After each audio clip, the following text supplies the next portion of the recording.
Hey guys, so I want to talk about allyship. I am going to tag another creator's video down below.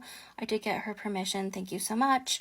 What she said was really important, and I was planning on saying goes to it, and what she was responding to was a perfect example of self-centering as a supposed ally. It is proving exactly the opposite of what being an ally is. Now, I want to make it clear that you could want to be seen as an ally, but let's not call ourselves ally. And I say that because even in a marginalized group, even when you're uplifting, doesn't mean that everyone in that group is going to see you as such. They may not know you, they may not have seen your actions, all of that, okay? And there's gonna be distrust, as there should be. You do not get to determine if you're an ally. You do not get to determine if what you're doing is good enough. And it's unfortunate that I see a lot of women, white women specifically, like me, that are calling themselves an ally, but their actions speak louder than words. It's very performative. They want the cookie. They want the praise. That is not what this is for. It's not. Being an ally, being a true ally, right? If someone were to say that you are an ally, right? I'm not calling myself an ally. I'm saying if someone were to call that about me, what it would look like is if I did something wrong, I can sit in my uncomfortability. I can take a step back and uplift their voices. Now, on this app, that could look like boosting their content, following people, sharing their content, whether it's on this app or other places, right? Giving a heart, gifting if you want to. There's a lot of ways to uplift voices. Another way is that a lot of people who are in marginalized communities talk about their community all the time and provide resources. They provide, articles or books or recommend movies. They may ask you to call your senators or call your congressmen to have deep discussions with fellow white women or fellow white men, because that is just as important, right? Those are just some simple ways. And it's frustrating to see the performative, okay? Now, that's not to say that people don't have good intentions. But the problem is impact over intent.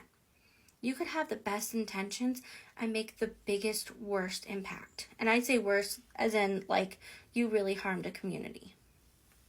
May not have been your, I want to say your fault. May not have been your intent, but you did the harm.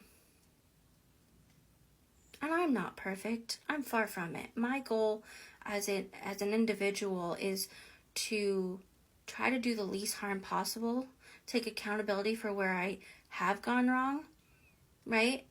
Learn to do better and then follow through, because that's what it's all about. And yes, even when you're part of a marginalized community, like I am, as an adoptee specifically, I'm only 2 to 3, adoptees are 2 to 3% of the population. There are still levels of privilege. There are. Me being white is a level of privilege. Me having grown up in a upper middle class, that is a level of privilege. Even within my own community, like I talked about in my adoption story, I talked about the levels of privilege I have even within my own community, because that happens. Right? So I want to make that clear. But I also want to note, and even in this, it says self-reflection. It's not going to take a day. It's not going to take a month or a year. It's going to be an ongoing process of self-reflecting and learning. Okay? This is going to continue to happen.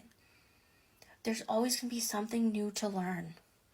There's going to be something that, something says and it hits you, right? I don't mean like physically hit you, but like you understand, right? There's maybe a phrase or like a piece of history you didn't know, or maybe a resource pops up that provides new historical information or scientific information, whatever it may be. It's an ongoing, process. That's what I was going to say. An ongoing journey, which is why the person I'm tagging talks about sitting in your uncomfortability. You have to learn to do that. Now, I will say that the longer you are on this journey, at least from my experience, is that the easier that gets in terms of you can recognize more. You might still do harm. You might still make a mistake here and there, but you can recognize it. Oh, I am so sorry. I'm so sorry I did whatever it was. I plan on, and then actions, and then you follow through. Now, I don't want to tell you how to apologize for you to just fake an apology. Like, I want to see that follow through. That is the goal, right? That is what makes and breaks an apology. That is what makes and breaks the accountability. That change in behavior. But I will say that sitting in that hot seat for a minute, that call in or call out, whatever you want to call it, it can be uncomfortable. And for some, it may take a while before you can even recognize the mistakes.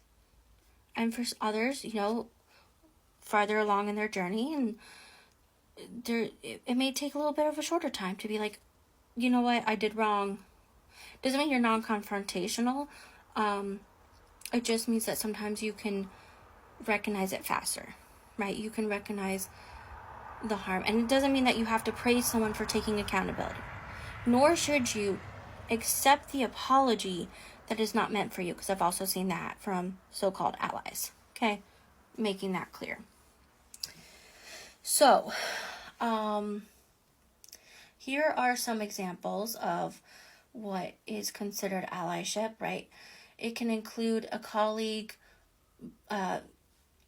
giving respect by pronouns, asking everyone to speak, so giving everyone a chance.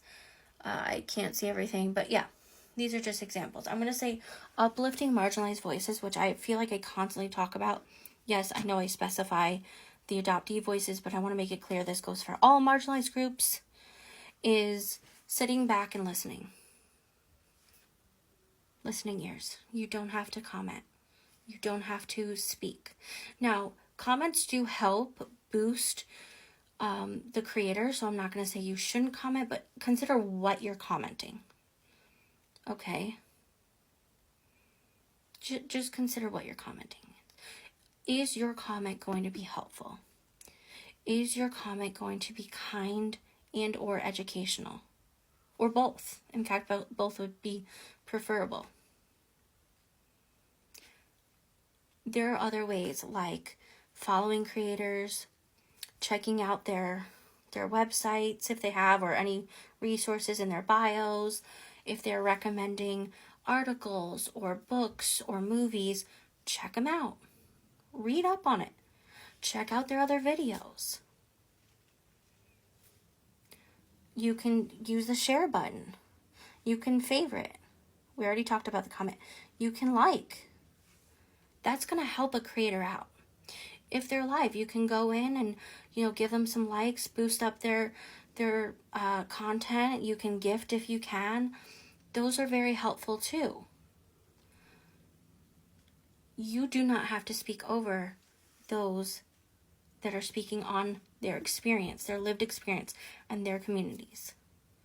Because they have voices of their own, and they want to be heard, as they should be. So again, that goes for all marginalized communities. But if you really want to be seen as this, remember what I just said. If you have to go back and rewatch this several times, favorite, whatever, that is okay.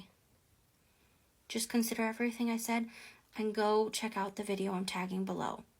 Thanks, guys.